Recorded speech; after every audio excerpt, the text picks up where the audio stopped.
ఇచ్చిన ధరనే ఓకే అంటే దాని ప్రకారమే ఉంటుంది. లేదు ఛత్తీస్గఢ్ ఇచ్చింది ఓకే అంటే దాని ప్రకారం చేయాల్సి వస్తుంది. లేదు ఇద్దరి మధ్యన వయా మీడియాగా వాళ్ళు కరెక్ట్గా అంచనా వేసి. అయితే మీకు ఇంకొక విషయం క్లారిటీ ఇస్తా. ఈ ధర నిర్ణయించేటప్పుడు ఎట్లా నిర్ణయిస్తారు అని అంటే, ఏ ప్లాంట్ నుంచి అయితే మనకు పవర్ వస్తుందో ఆ ప్లాంట్ యొక్క నిర్మాణ ఖర్చు ఎంత వచ్చింది, ఆ ప్లాంట్ యొక్క నిర్మాణ ఖర్చు 1 మెగావాట్కు ఎంత వచ్చింది అనేది ఒక నిర్ణయం చేస్తారు, క్యాపిటల్ ఎక్స్పెండిచర్. ఆ తర్వాత రికరింగ్ ఖర్చులో రోజువారీగా పెట్టే ఆ కోల్ అది వాళ్ళకి ఎంత ధరకు వస్తుంది అనేదాన్ని తీసుకుంటారు.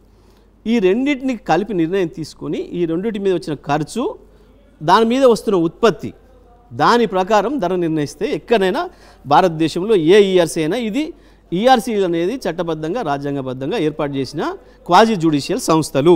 ఇది ఫస్ట్ తెలుసుకోవాలి. మీకు ఈఆర్సీ ఇచ్చిన అప్రూవల్ వేరు, మీరు దాన్ని ₹3.90 పర్ యూనిట్ చెప్తూ, కానీ వాస్తవంగా మనకు రాష్ట్ర ఖజానా మీద పడింది ₹5.40 కదా వాస్తవం.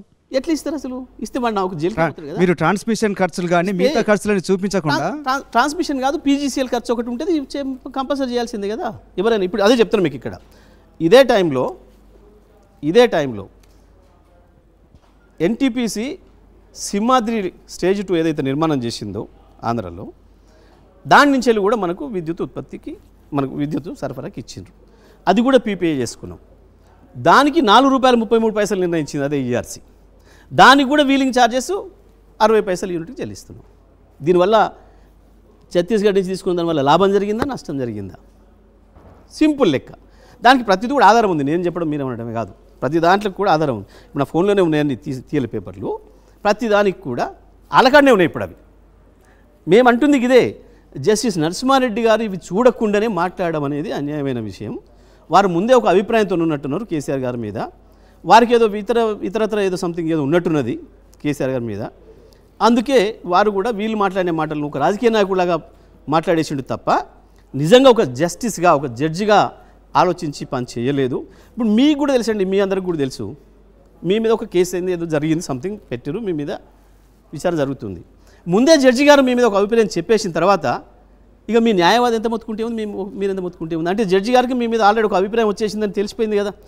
తెలిసిపోయిన తర్వాత ఆ జడ్జి గారి ముందట మనం ఎంత అరిస్తే ఉంది, అరనిరోధన తప్ప ఆయనను మార్చమని అడిగే హక్కు మనకు ఉంది. అంటే ఆయన గత బీఆర్ఎస్ ప్రభుత్వం పైన ఆరోపణలు చేశారా, లేకపోతే టర్మ్స్ ఆఫ్ రెఫరెన్స్లో ఉన్న అంశాల గురించి మాట్లాడారు? దీంట్లోనే ఆల్రెడీ ఆయన ఒక అభిప్రాయంకి వచ్చినట్టు, నిజంగానే ఛత్తీస్గఢ్తో చేసుకున్న దాంట్లో ఏదో తేడా వచ్చినట్టు, ఇక నష్టాన్ని మాత్రమే అంచనా వేయాల్సి ఉంది అని చెప్పిండు. అంటే తప్పు జరిగిపోయింది, నష్టాన్ని మాత్రమే అంచనా వేయాల్సి ఉంది అనే మాట మాట్లాడిన వారు. అక్కడ మేము అభ్యంతరం చెప్పింది. మీరు మీరు ఒక ఒపీనియన్కి వచ్చిన తర్వాత మేము ఎంత మొత్తుకున్న ఉపయోగం లేదు, మీకు ఆల్రెడీ ప్రీ ఆక్యుపైడ్ ఆలోచనలు ఉన్నాయి మీ మైండ్లో అనే విషయాన్ని ప్రజలకు చెప్పాలి. కాబట్టి మేము ప్రజలకు స్పష్టంగా రోహిణ్ గారు ఇంకో విషయం కూడా చెప్తాను మీకు. నేను 6,000 కోట్లు కాదు అంతకంటే ఎక్కువనే లాభం అయింది మనకు అని చెప్పడానికి, ఆ రోజు నాటికి జడ్జర్, హర్యానాలో ఉన్న జడ్జర్ నుంచి ఎన్టీపీసీ గవర్నమెంట్ సంస్థ, ఎన్టీపీసీ నుంచి మనం కొంటున్న విద్యుత్ ధర ₹17 యూనిట్కి. ₹17. కూడంకలం నుంచి, నైవేలి లిగ్నైట్ కార్పొరేషన్ కూడంకలం నుంచి ఆ రోజుకు మనం కొంటున్న విద్యుత్ ధర ₹11. ₹17. ₹11 తగ్గించినట్ట, ₹3.94 చేసుకోవడం అంటే పెంచినట్ల. మళ్ళీ అదే టైంలో అవి కూడా ఈఆర్సీ నిర్ణయించినాయి.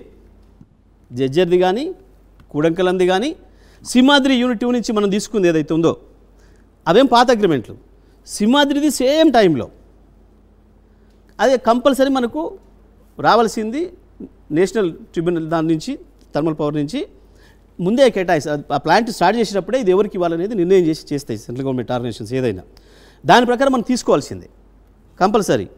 మాకు ఇక్కడ ₹3.94 దొరుకుతుంది కాబట్టి నేను మొత్తమే మీద క్యాన్సిల్ చేసుకుంటానే రైట్ కూడా మనకు ఉండదు. అంటే దీన్ని బట్టి మనకి ఏమర్థమవుతుంది, ఆ రోజు నాటికి ₹17 అవి త్వరలో మూస్తున్నాయి. అవి ముగిసే ముందట మనం ఇది చేసుకోవాలి. ఆ విద్యుత్ మనకు ఆగిపోతుంది. ఇక మళ్ళీ మనం కంటిన్యూ చేసుకోదలుచుకోలేదు. ఎందుకంటే ₹17 వాడి పే చేస్తున్నాం, ₹11 వీళ్ళకి పే చేస్తున్నాం. 2 గవర్నమెంట్ ఆర్గనైజేషన్స్ మీరు చూడండి. ఓకే, దీని మీద చర్చ జరిగి దీని మీద ఆ రోజు కూడా